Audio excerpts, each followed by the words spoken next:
Hello, Man in Gray here with another Man in Gray book review. Today's book is Tonight We Bombed the U.S. Capitol, the explosive story of M19, America's first female terrorist group by William Rosenow, published by Atgra Books in 2020. It's 321 pages long. Now, I'm going to do something today that I haven't ever done on this channel before, and that is I'm going to read to you a review that I wrote when this book came out. I actually wrote it.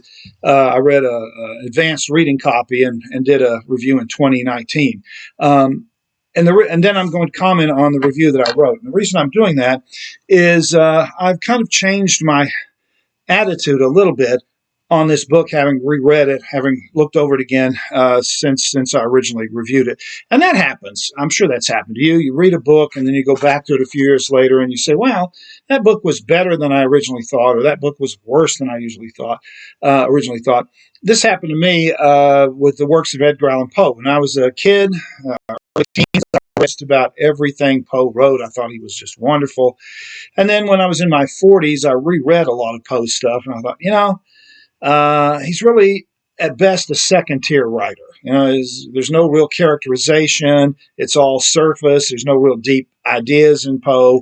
It's all effect. He's a good horror writer, but that's it. He's not a great writer. He's certainly not anywhere near the top tier American writers.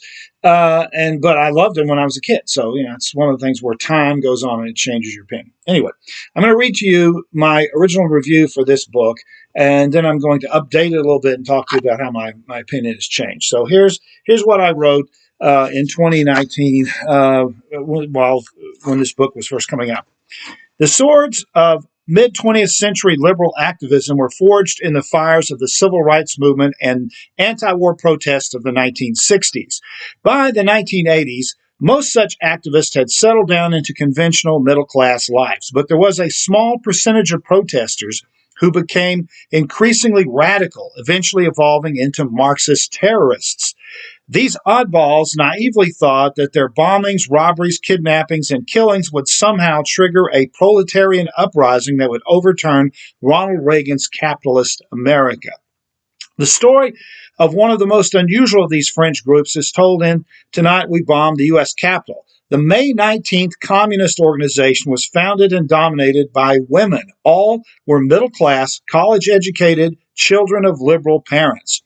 Fueled by a sincere desire to improve the lot of minorities and to end the war in Vietnam, along with a healthy dose of liberal guilt, the May 19th women began associating with violent groups like the Weather Underground and the Prairie Fire Organizing Committee. As those organizations were broken up by the FBI, May 19th, named in honor of Che Guevara's birthday, went solo. Never a large group, May 19th pulled off 7 bombings in the early 1980s, including a late-night attack on the U.S. Senate that did over $1 million in damage. Their most violent action was the 1981 killing of 2 police officers and a Brinks truck guard during a robbery in coordination with the Black Liberation Army. Developing new techniques in counterterrorism, the FBI and ATF eventually tracked down and arrested all the May 19th terrorists except for 2 who remain at large. The group was defunct by 1985. The fall of the Soviet Union and the adoption of capitalism by the Chinese Communist Party cut the ground out from under Marxist terrorism. Today, as we all know, it's the far right and Islamic fundamentalism that have emerged as the greatest terroristic threats. Author William Rosenow was an anti-terrorism expert at the Rand Corporation. Unfortunately, Tonight We Bombed the U.S. Capitol reads like a think tank position paper rather than an exciting work of popular history. Rosenow, who keeps interrupting the narrative with detailed biographies of all the players, he often makes lengthy asides into the background of other, mostly European terrorist outfits, which have no connection with the May 19th group. None of the surviving members would agree to be interviewed, so we are denied insight into how their views might have changed over the decades. Rosenow suggests that they all remain unrepentant for their actions, although some have abandoned their youthful communist affiliation. Rosenow compiled a huge amount of information on this minor band of kooks, and he buries the story in masses of insignificant detail. We don't really need to know what food the women scarfed down as they plotted their next bombing. But caveats aside, Tonight We Bombed the U.S. Capitol provides a perceptive look at a forgotten outlier element within the conservative 1960s America. Okay, so that was my original review. I think looking back on it that I was a little too harsh on Mr. Rosnow. I gave this book 3 stars out of 5. It probably deserves 4. Um, I don't. I haven't changed my opinion that it's too long. This is, again, about a 320-page book, and it probably could have been cut by about 50 or 60 pages, and it would have been better. There's a lot of detail about European groups like the Baader-Meinhof gang in Germany, which really has nothing to do with this group. They were just, Marxist groups that were around at the time. It's background information, but it's not really pertinent to this story. And I think the biographies of each of these bombers could have been better served if they'd been put in an appendix at the back or something instead of interrupting the flow of the story. But nevertheless, I think I was a little too harsh on this book. It is certainly worth reading. It's a fascinating story about, because you don't think of terrorists being female, although, of course, there have been female terrorists. But this was the only terrorist group of the time in which all of the founding members were women. And, of course, they came not from working class backgrounds, but from privileged lives. By the way, the 2 women I mentioned in this review, there were 2 women still at large. The 2 women still at large were Elizabeth Duke, who managed to escape before the FBI rounded her up, and Donna Burrup.